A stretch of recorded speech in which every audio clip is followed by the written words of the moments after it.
Hi, welcome back to the second part of this video looking at commonly used tab symbols and how to play them properly in the music. In the first video, I looked at arpeggios and I looked at hammer-ons and pull-offs. In this video, I want to look at a couple more of these commonly used symbols in tab. Okay, so the next technique I want to have a look at is one called acciaccatura, or more commonly known as grace notes, and these can occur quite often in blues music. So how are these notes written in tab? Well, from the example I'm showing you here, there are two notes, but one of them is written smaller than the other one, and this smaller note is the grace note. Now in notation, it's written slightly differently. So it'll have the note on the stave, but it'll have a slash through it, and that denotes that it's a grace note. So what are these grace notes?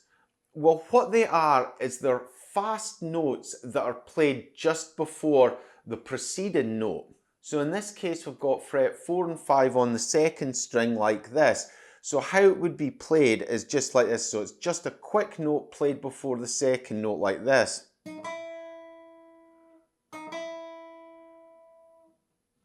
So that's all it really is. It's just a quick note that leads in to the next note. But where a lot of people get confused with these notes is with the timing of the note, and that's what I want to talk about next. Okay, so the note technically doesn't have a note duration insofar as it doesn't add up to the cumulative total of the notes within the bar. Now that may sound confusing. So imagine it like this. You've got a 4/4 bar of music. So that'll be 4 quarter notes that are required to fill that bar of music. So what you can have is you can have the 4 quarter notes, but you can also have grace notes, and it won't go over the amount of note duration within that bar. So in this example, there's 3 notes. 2 of them are quarter notes and one of them's a grace note before the second quarter note. So these are the notes. Like that. So how you would time that is the quarter notes would still be timed at the same interval if the grace note wasn't there. So the grace note doesn't add to the total. So it would still be, if you can imagine it like this. 3, 4, 1, 2. So the grace note is just shoehorned in before that other note. So it would still be like.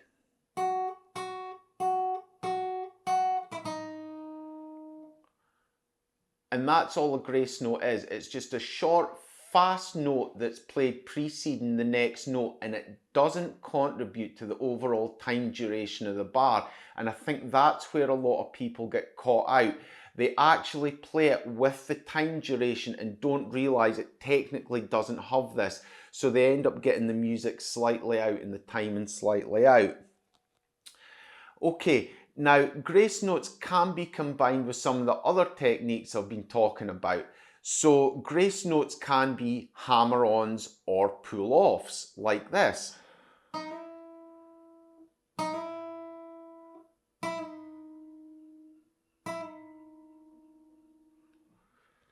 So again, just a short fast note preceding the following note.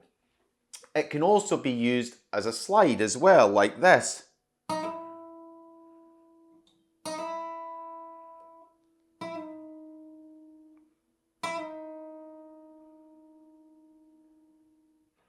And again, it's just a different way of playing these grace notes. And when you see it in the tab, you will basically just see the note written as a smaller note and then the standard symbols for hammer-ons, pull-offs or slides. But just be mindful that these smaller notes on the tab denote a grace note and how to play it. So why would you want to play these grace notes? Well, they basically just add a bit more character and emphasis to certain parts of the music.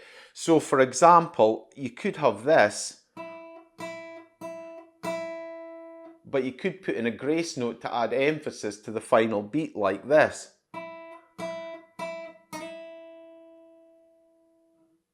So that's a brief example of, how they can be used and how they can add emphasis to the music. So anyway, That's all I want to say about grace notes. Let's go on to the next part I want to talk about, and that's slides. Okay, so the last thing I want to talk about is slides. Now, you all probably know what slides are, but it's another thing that's commonly played wrong. So if you don't know what a slide is, basically it's where you slide up a string, keeping the pressure on the string like this. Like that. Seems straightforward, but like I said, it is commonly played wrong. Okay, so the first thing is there's two different types of slide. There's a shift slide and a legato slide. Okay, so the first type of slide is a shift slide, and it's denoted by this symbol here. So there'll be two notes, then a bar running between it and SL written at the bottom of the tab. So that's a shift slide. And what a shift slide is where you pick the first note, slide up to the next note, or slide down to the next note, and then pick the second note, like this.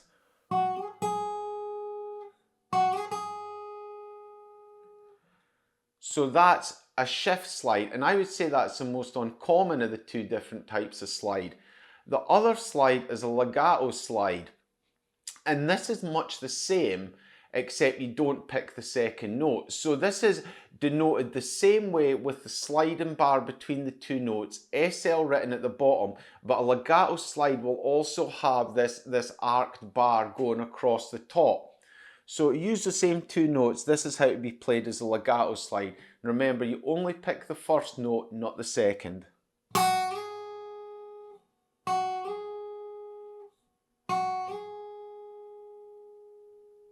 Like that, or you can slide it down like this. Like that. And I would say that's the most commonly used type of slide, especially in blues music. The problem is that it's not often written how it was intended to be played, and I'm as guilty as anyone for doing this when writing music. Often when I write it, I'll just put in a shift slide, but I want it to be a legato slide. And I think that's quite common. So if you're playing through a bit of music, be mindful of the two different types of slide, but also mindful that people tend to write it wrong as well. And they forget to write legato slides as legato slides and write them as shift slides instead. Okay, so the next slide symbols I want to look at are where you slide into or out of the note shown from above or from below, but it doesn't actually stipulate where you start the slide from.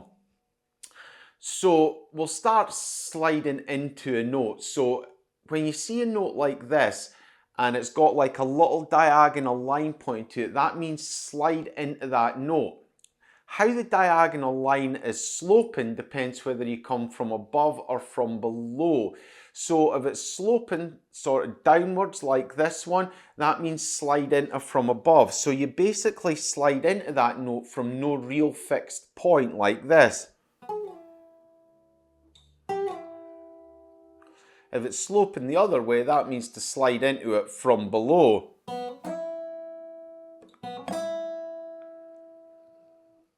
Like that. And the same with slide outs. Again, I'll have the diagonal line running from the right of it coming out, and you're basically sliding out either above or below that note that's featured to basically nowhere like this.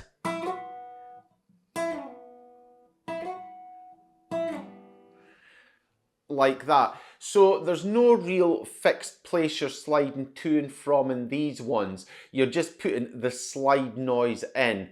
Again, it's a technique you have to practice, but there's quite a lot of flexibility with these. Now, doing the slides themselves isn't that tricky. The difficulty comes with getting the timing of the slides right. So just like hammer-ons and pull-offs, the temptation is to do the slides as quickly as possible, like this. But this is often not the case, and you actually have to think about how fast you do the slide so that it's timed correctly.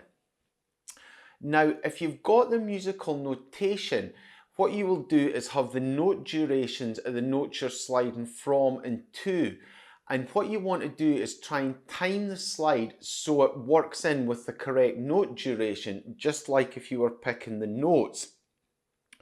So the example I've given here shows a slide from fret 1 to 2. And this fret should be hitting the second string just about the same time you're picking the bass note. So it should go like this. Like that. But like I said, the temptation for most people is to slide too quickly, so it ends up sounding like this, which is wrong.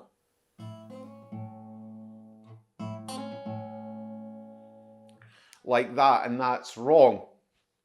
So when you're playing slides, just be mindful of the duration of the slide, and that'll determine how quickly or slowly you have to make the slide. Now, if you've got the musical notation above the tab, it makes it easier because it tells you the duration, it tells you where each note is meant to fall. If you don't have the musical notation, just look for where the individual numbers fall within the tab that you're sliding to and from, and try and time it right within there. Just don't assume that you have to do slides as quickly as possible because they can sound wrong. Now, like I said earlier, you don't have to slide between two fixed notes. What you can have is a fixed note and you just slide into or out of that fixed note. And again, the timing can be the issue.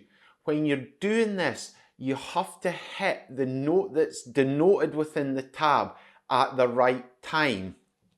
So for instance, if I was playing, say, 4 notes equally spaced like this, but I wanted to do a slide into from below onto the 4th note, it would be like this.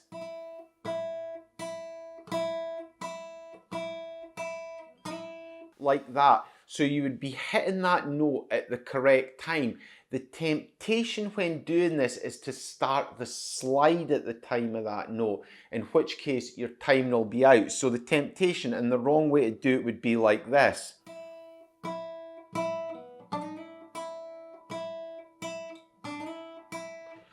And that's wrong. So again, if you see this slide into or slide out of, just be mindful that the note that's denoted next to the slide is the one that has to be timed correctly, and make your slide around that. Okay, so the last thing I want to talk about with slides is using a slide when playing. And the same things that I've just talked about should just be applicable when using a slide as well. So you'll still have legato slides like this. You'll still have shift slides like this.